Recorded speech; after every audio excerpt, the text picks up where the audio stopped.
So, we've just had that video about Herbert the snail. Laura's got some little activities about the fruit of the Spirit. Now, when Laura shared that message, she knew that today was all about patience. And she said, what about this video? And showed the video of Herbert the snail. And I said, well, funnily enough, I own a snail. I have a giant African land snail, and his name is Boris. And Boris is my class pet. So he comes into school. He actually lives in school apart from holidays when he comes home with me. Boris has been a snail for all his life, funnily enough. Back up. Boris has been my snail for about 4 or 5 years. He started off as a little tiny thing. He got posted to one of the children in school. And as one of the people pointed out, that's called snail mail. Fantastic. Love that. And we've looked after him. We've cared for him, and he's growing. You can see I've written the date of when his shell is this big because his shell grows this way, and you can see him grow. He's wonderful. He's not the most exciting pet in the world, I'm going to give you that. He doesn't do very much. And he moves very, very slowly, just like Herbert in the story. He's quite slow. Have you seen any of these around? Now, this we saw on the back of a car in a car park. And it made me giggle because I'm a snail owner and we live in Wales. And so I did a bit of research. I went to my class and said, I wonder why there was a snail instead of the Welsh dragon we had St. David's Day. This is a bit of a political message. Because recently the speed limit has changed, hasn't it, in Wales? Down to 20 miles an hour. And so some people getting a little bit narky said, oh, I know what we need to do. Let's create, instead of a dragon, let's have the snail on our flag. But I love it. I'm not a political person in this sense at all, but look. A snail, it's you. On our flag, on the Welsh flag, having a snail made me laugh. But it fits with that message in that video. I'm just going to deliver Boris over. I'm not going to do this entire message holding Boris. I'm going to leave Laura in charge. Right. Health and safety point, folks. Health and safety point. We don't touch Boris, okay? He's covered in lots of nasty germs that are not nice. He's not like a cat you can stroke or a giant bearded dragon that you can wear and that sort of thing. No, don't touch Boris. You can look at him and watch him do very little for the next 10 minutes or so. Because you've got to be patient with a giant African land snail because not much goes on with him. We've been looking at the fruit of the Spirit, and I love the fact that that song was all about joy, which was a few weeks ago. And we were talking about peace. And this week, patience is what I'm going to be having a bit of a chat about. And actually, in some translations of the Bible, the word forbearance comes up. Have we got that? That it's forbearance or patience. And it means the same thing. I thought, well, does it mean the same thing, actually?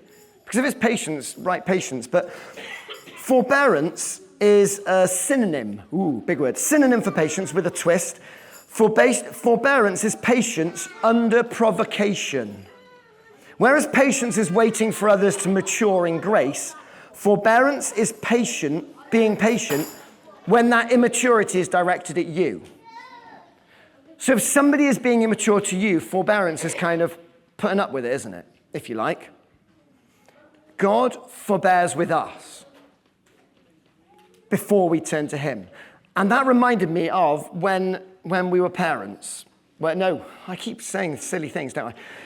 When we were new parents, and I'm sure Team Garner can attest to this at the moment, when you've got a newborn baby, it is super difficult for lots of reasons with the crying and the nappies and the feeding, but you don't get very much back. You put a lot into a baby when they're that small. You put in, you love that baby, and you put in, and you don't get anything back. That immaturity that is being directed at you, giving you sleepless nights and tough times is really very difficult until that day when you get a little bit of eye contact or a smile. And if Mark puts it onto the next page, you get that little smile and it makes a difference. And it doesn't erase the whole time of all that, and that baby will still cry, don't get me wrong, but that little connection makes a difference. And I remember feeling that and having that first understanding of our relationship with God, that God waits for us and he sees us as these annoying crying babies and he has patience with us. He forbears us until we turn around and go, oh, there you are. And in that moment, in that realization, he sees us like this and he sees us And I remember a bit of a revelation when we had little tiny children. And it was wonderful, and it's absolutely worth it. You see, because God knew us when we were tiny babies. God knew us before we knew he had a plan. He knew us and he had a plan for us. He waited. He waited for us to acknowledge him. He probably put things around us. He almost certainly surrounded us with pointers about how good he was, people in our way, things for us to notice, especially in nature. Boris is a wonder of nature. Little things to point towards him and say, look how good I am, I'm waiting. He showed us his love through Jesus, that before we found out who he was, he sent Jesus to repair that relationship with us. He's awesome. God is amazing, and we're here because of that. And I wouldn't ever try and claim that I have patience or forbearance even in the same way. In fact, I am really, really bad at patience. I am really bad at waiting. We joked in the car this morning because I was driving. Claire said, funny that you're going to preach on patience today. And as I was driving along, I was being impatient with the guy ahead of me. It's true. I'm not going to stand here and preach that I have this sorted. I don't. It's a fruit of the Spirit that actually I find very difficult. Up here are 4 examples, and you can see how many of you, and some of you older children may get this as well. Have a look at some of these. Okay, so example number 1 of times when I find patience difficult.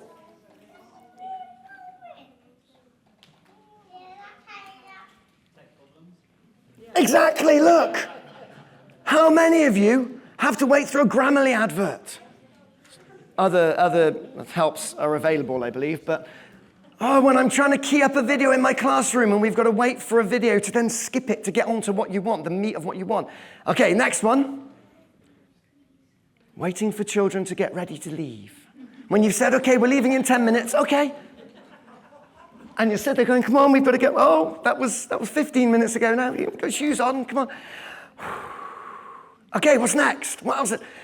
Queuing. Now, I am British, and I quite love a queue, the order of a queue, waiting, and like, it's my turn. And I know I'm 10 people away from that queue. But my goodness, when you're in a queue, it's not very comfortable. And probably one that might be personal to me, I don't know. But getting a present, especially if it's delivered to my house before Christmas, before a birthday, I'm very bad at waiting to open it.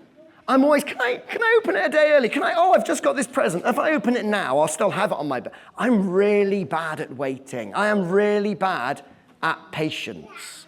I find that very difficult. I'll hold my hand up and say I'm very difficult. So I am learning. I'm not standing here as the example of how to do it right. I'm learning it because it is a gift. We are given this gift of patience from God. It's something he teaches us in Galatians, that we learn patience. We have to learn it. We're given this gift and we learn how to use it. And the Bible, of course, is full of these people who had to be patient. Okay, Abraham's the first person. Have a chat with the people around you. Can you think of an example how Abraham, both of him, had to be patient? How was Abram patient? Have a chat, interact with each other, have a conversation, please. How was he patient? If you don't know, I'll tell you in a second.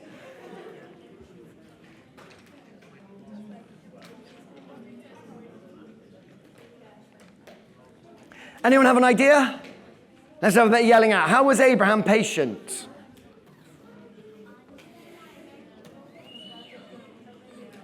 Anyone? How was Abraham patient? Do we have a reason? Charlotte.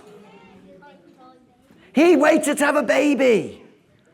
One of many stories, Abraham had to wait to be a father. He had to wait a long time. Okay, who's next? It's Moses. What did Moses have to wait for? Keep going, keep chatting. What did Moses have to wait for?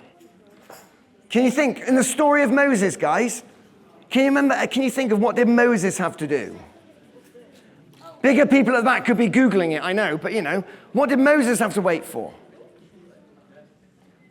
Okay. Open to the public. What did Moses have to wait for? Don't be scared. Have a shout. I can't just ask my children. It's got to be going to somebody else. I am patient, remember. The promised land. He took a group of people on a journey that should have taken maybe a week, and it was 40 years. What else did he wait for, Howard? He had to wait for all the grumbling those grumbling Israelites, waiting for them to understand what God wanted them to do. Yeah, okay, who's next? Joseph. Joseph and his amazing Technicolor Dreamcoat. You can sing if you like, but let's save it for afterwards. What did Joseph wait for? In the story of Joseph, can you think of something he had to wait for? No? Talk to somebody. This is trying to make this a little bit more than just me talking. Sorry, go. He had to wait for the dreams to be accomplished. Oh, that's deep. That's a good one. Well done. For dreams, because he had these dreams as a young man, didn't he? And that didn't happen straight away. Thank you very much. That's brilliant. And the last person I've put up here is John the Baptist. Who did John the Baptist wait for? Hooray! Jesus. He had to wait. He knew that he wasn't the Messiah. He was leading the way for the Messiah. That actually he was guiding people, saying the Messiah's coming. And when he met Jesus, he knew it. So these men, these examples. Now, the thing about patience and the thing these guys had to learn was that the only way to receive the gift of patience is to wait for it.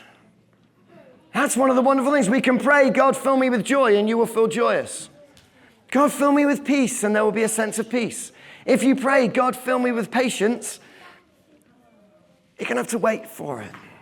You're going to have to wait and see that out. It might be in a situation, it might be in a time, as these men have attested, that there might be something that has happened you've now got to wait for. We've got a personal testimony on that we'll chat to you about later. Many of you will have times in your lives when you've had to wait. And you'll be praying, God, give me the patience to endure, to make it through this. Have that time where you're learning something. That patience is a gift, absolutely, but it comes with that active thing if you've got to wait for it to be something. We're going to watch a video and have a bit of a prayer thing at the end in a moment. But it's through the Bible. I want to just finish with these three passages. Three passages from the Bible that help us understand this gift of patience. That in 2 Peter that we're studying, a couple of weeks ago, we had that we can build on the character. And one of the things we build on is perseverance. And in my head, perseverance is patience in action, isn't it? That if you persevere with something, if you keep going, if you stick with it, knowing that there is something, an aim you're building up to, being patient in those active times. In Ecclesiastes, these wonderful passages in Ecclesiastes 3 saying there's a time for everything. It actually doesn't say there's a time for patience, a time to wait. But in Ecclesiastes 3:11, it says he has made everything beautiful in its time. Boris is beautiful in his time. Everything in its time. And he set eternity in the human heart. That if we wait, if we are patient, we will realize this gift of eternity. It won't happen immediately, but we'll wait. Jesus is coming back at some point. We're waiting for that. That gift of patience enables us to know that it's coming.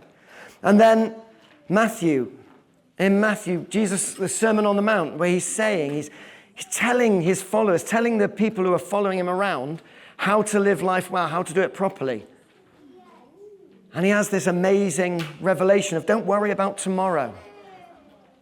Tomorrow will worry about itself. Be patient. And we sung about that in that song. I love the fact that Emily picked that song that had about tomorrow, just praying about tomorrow. Be patient. You can't hurry tomorrow up. It's as distant away. And if there are worries about tomorrow, be patient with it.